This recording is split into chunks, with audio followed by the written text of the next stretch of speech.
Bonjour, bonjour. Je vous salue dans le précieux nom de notre Seigneur Sauveur, Jésus-Christ. Ce matin, nous avons une très bonne nouvelle de sa part. Cette bonne nouvelle est dans Matthieu 19, 6 à 7. Et je lis tout de suite la parole.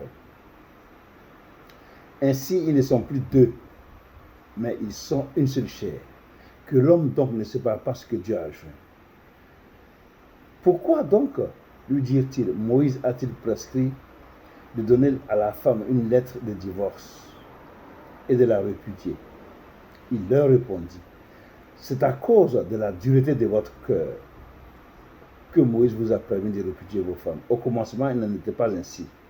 Mais je vous dis que celui qui répudie sa femme, sauf pour infidélité, et qui en épouse une autre, commet un adultère.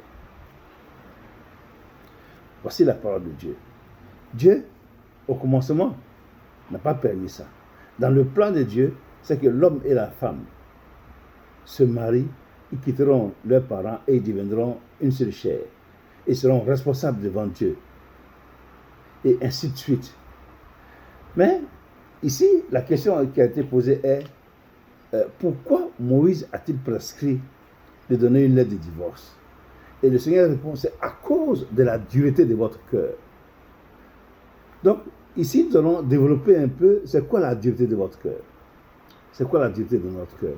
La dureté de notre cœur, c'est quand, aujourd'hui, quand on a une femme, et que maintenant, après avoir fait des enfants, on regarde ailleurs. C'est ça la dureté de notre cœur, parce qu'on n'applique pas la parole de Dieu. Dieu dit que l'homme quittera son père et sa mère, s'attachera à sa femme, les deux deviennent ses chairs. Mais vous en faites autrement. Comment autrement vous en faites? Quand tu as une femme et que tu as fini d'avoir des enfants avec elle, tu regardes ailleurs. Il ne faut pas regarder ailleurs. C'est avec la femme là que tu dois rester jusqu'à la fin de tes jours. C'est pour ça que le Seigneur nous donne ce conseil. Il nous donne ce conseil là dans Malachie 2, à partir du verset 14. Il dit, et vous dites pourquoi? Parce que l'Éternel a été témoin entre toi et la femme de ta jeunesse, à laquelle tu es infidèle. Bien qu'elle soit ta compagne et la femme de ton alliance. Il ajoute, nul n'a fait cela. Avec un reste de bon sens, un seul l'a fait. Et pourquoi? Parce qu'il cherchait la postérité que Dieu lui a promise. Prenez donc garde en votre esprit et qu'aucun ne soit infidèle à la femme de sa jeunesse. Car je hais la répudiation, dit l'Éternel des armées. Il dit, je hais la répudiation. Je hais la répudiation. Donc vous dites que pourquoi Moïse a-t-il prescrit une lettre de divorce? C'est à cause de la dureté de votre cœur. Sinon, Dieu n'approuve pas le divorce. Il n'approuve pas. Il dit ici, je hais la répudiation. Je déteste, j'aime pas la répudiation. Donc, l'homme et la femme sont faits pour rester ensemble. Ce qui les divise, le Seigneur dit, pardonne. 70 fois 7 fois 70 fois, pardon, ça veut dire que par jour, il faut pardonner tout ce que la femme te fait, tout ce que l'homme te fait, il faut pardonner, sauf pour infidélité. Il a dit sauf pour infidélité. Parce que quand la femme ou l'homme vient à être infidèle à sa femme ou à son mari, en ce moment, il sort de la loi de Dieu. Il sort de la loi de Dieu.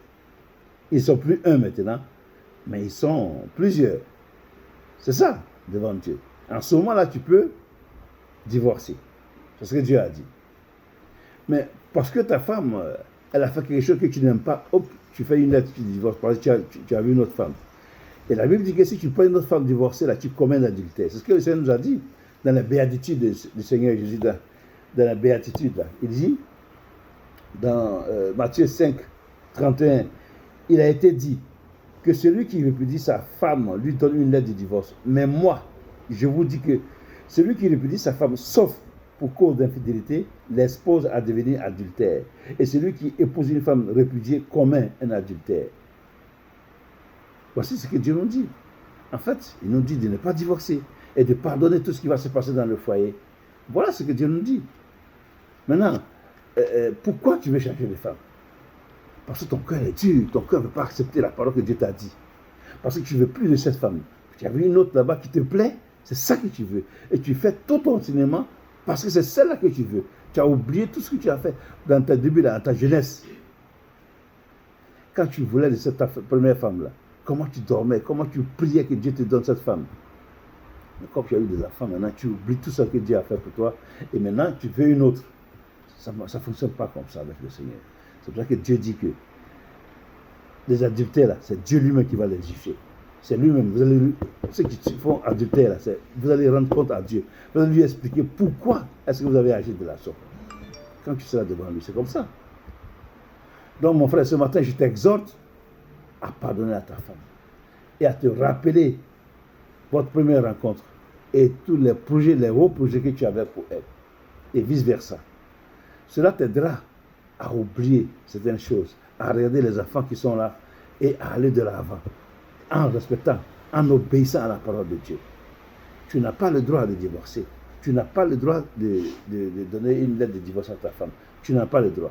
Parce que ton Créateur dit, je hais. Ton Créateur dit, je hais la répudiation. Il déteste que l'on renvoie la femme. Voilà. Que Dieu te bénisse. Toi qui as compris, mets ça en pratique. Que Dieu te bénisse. Toi qui n'as pas encore donné ta vie à Jésus-Christ, ce matin, je t'exhorte à faire le choix. Le grand pas. Un choix décisif qui va déterminer ton éternité. Oui, quand Jésus va venir. Parce qu'il vient bientôt. Le temps qu'il a donné à la terre, le temps que Dieu a donné à la terre est fini. Donc, il va venir très bientôt. Et quand il sera là, comment est-ce qu'il va te trouver? Est-ce que tu es sûr que là, si Jésus vient aujourd'hui, tu seras enlevé avec lui? Ce qui n'est pas sûr, réconcilie-toi avec le Seigneur et change de comportement. Marche dans le droit chemin. Et que le Seigneur te bénisse. Au revoir. Bien pour nos vidéos.